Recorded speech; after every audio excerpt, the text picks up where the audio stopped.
Bonjour à tous, bienvenue dans votre émission multiplex du podcast Océan Sea Live spécial Produire de l'eau salubre par des méthodes simples.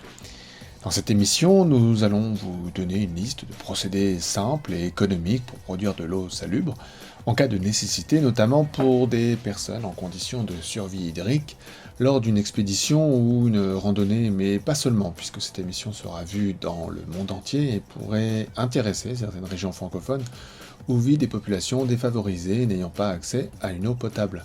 Cette émission est donc aussi pour vous, amis internautes francophones. Revenons à l'intitulé de l'émission, produire de l'eau salubre par des méthodes simples. Vous remarquez que nous parlons d'eau salubre et non d'eau potable. Nous allons voir avec nos invités quelle est la différence entre ces deux termes. Nous allons aussi se demander si on peut se satisfaire d'une eau potable, si oui, combien de temps, et s'il existe des recommandations à cela. Nous allons aussi réfléchir à savoir s'il existe un niveau de seuil de pollution au-delà duquel il n'est plus possible de retrouver une eau potable, voire salubre. Enfin, est-il vraiment facile de jouer les MacGyver dans la nature? Quelles sont les choses à faire et à ne pas faire? Bref, le programme est chargé.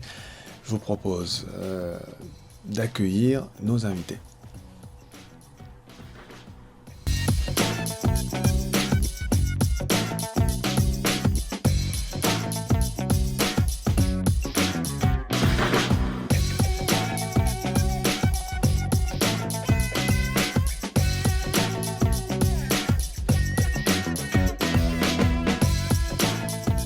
Temps d'accueillir les invités de l'émission. Tout d'abord, Yann Oliveau, du site lanaturedel'eau.blogspot.fr et auteur du livre La nature de l'eau. Bonjour Yann Oliveau. Bonjour Rodolphe, bonjour Marc et bonjour François, ainsi qu'aux auditrices et aux auditeurs. On va du côté de Strasbourg, car il y a des cigognes, mais il y a aussi un professeur présent pour ce multiplex, monsieur Marc-Henri, enseignant-chercheur en chimie à l'Université de Strasbourg. Bonjour Marc, merci d'avoir accepté cette invitation une énième fois. Bonjour Rodolphe, bonjour Yann, bonjour François, bonjour à tous les internautes. Nous sommes prêts. Et nous allons du côté de Tours, pas très loin de Paris. Et je suis heureux d'accueillir un nouveau visage, un nouvel invité du podcast Océan Sea Live. Il s'appelle François Jourjon du site randonnéemalin.com. Bonjour François. Bonjour Rodolphe et bonjour à Yann et Marc-Henri également et à tous les auditeurs qui nous écoutent. Merci d'avoir aussi accepté cette invitation. Alors je vous propose messieurs de commencer cette émission, hein, c'est peut-être pour ça qu'on est ensemble. Alors, le programme est chargé,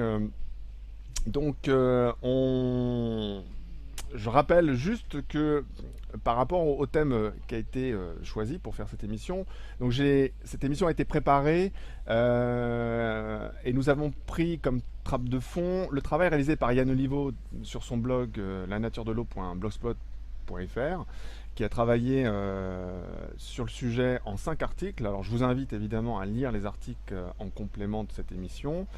Et de ce qui en ressort de ce travail remarquable de Yann, pour rendre une eau salubre avec des moyens, des moyens limités, il y a 3 étapes. Alors il y a déjà la récolte d'eau, bien évidemment, donc ça on va voir ça avec nos invités. La récolte d'eau qui sera donc soit de la pluie, soit la rosée, soit de la pluie, soit de l'eau des végétaux. Peut-être qu'il y a une autre manière de récolter de l'eau, ça on va le voir. Ensuite il y a la deuxième étape sur laquelle nous allons parler, qui est la filtration. Alors il va y avoir 2 types de filtration à différentes échelles, macroscopiques ou microscopiques. On détaillera ça plus tard dans l'émission.